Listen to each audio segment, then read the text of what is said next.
Nessa was your average 20-something living in the San Fernando Valley. She worked a lot, went bowling with friends, read via osmosis, and enjoyed baking and drinking simultaneously. One evening when Nessa returned home from work, she felt a tingling sensation inside of her ear. That tingling sensation became a pressing sensation, and it felt as if something was trying to come out of her ear. She fell momentarily deaf.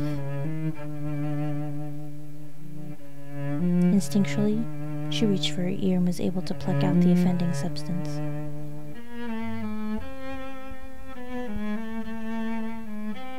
Upon closer inspection, it looked to be a spore of some sort.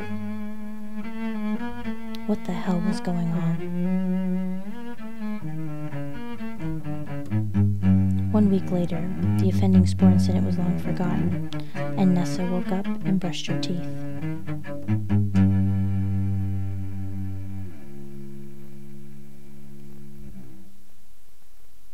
But after she spat into the sink, she looked down and was utterly aghast.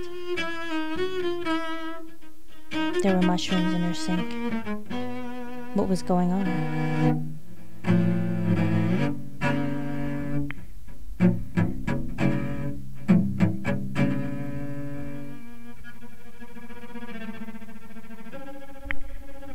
That evening, after inspecting the sink, Nessa had decided that it was all a figment of her imagination. She decided that it was time that she got more sleep and took a relaxing shower.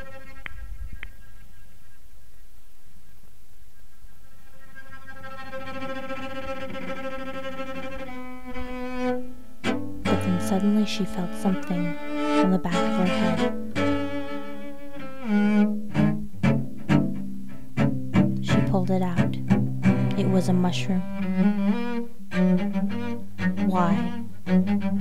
She didn't know what was going on. Why would there be a mushroom from the back of her head? There were more than... Nessa was horrified. She ran from the shower in terror.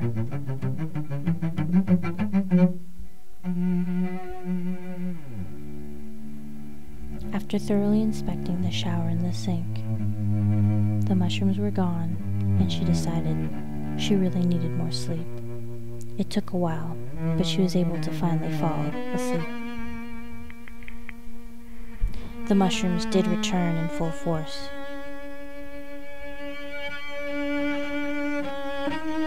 When she awoke, Nessa promptly freaked out.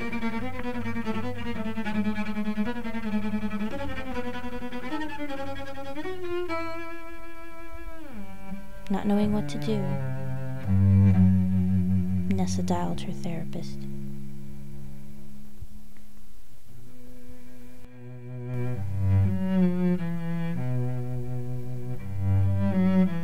She tried to explain what was going on. Mushrooms appearing, mushrooms disappearing. It was jumbled, it was hurried. It really didn't make much sense. Her therapist could offer her no consolation.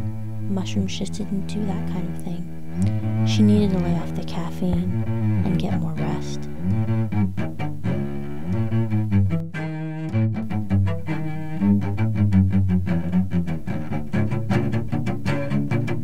Three days, several espressos, and no sleep later, Nessa was surrounded by mushrooms. She couldn't get rid of them. She scoured the internet and found an obscure website that claimed if she were to drive 200 miles to a desolate river and bathe in it, it would rid her of her mushroom problem forever. There was hope.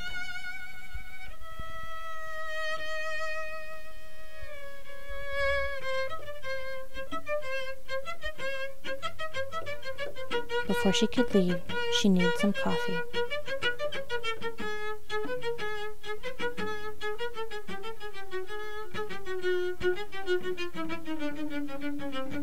She grabbed her keys, ran to her car.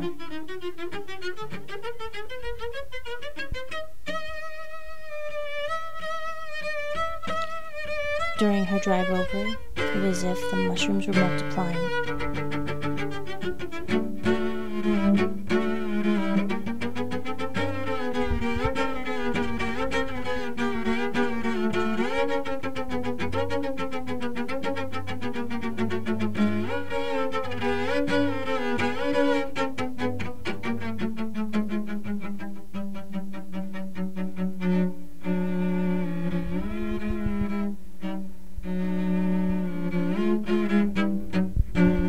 At her arrival, Nessa was elated.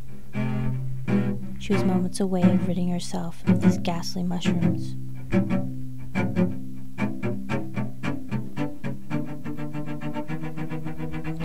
But when she arrived at the river, it was dry. What was she to do? How could she bathe in a river with no water?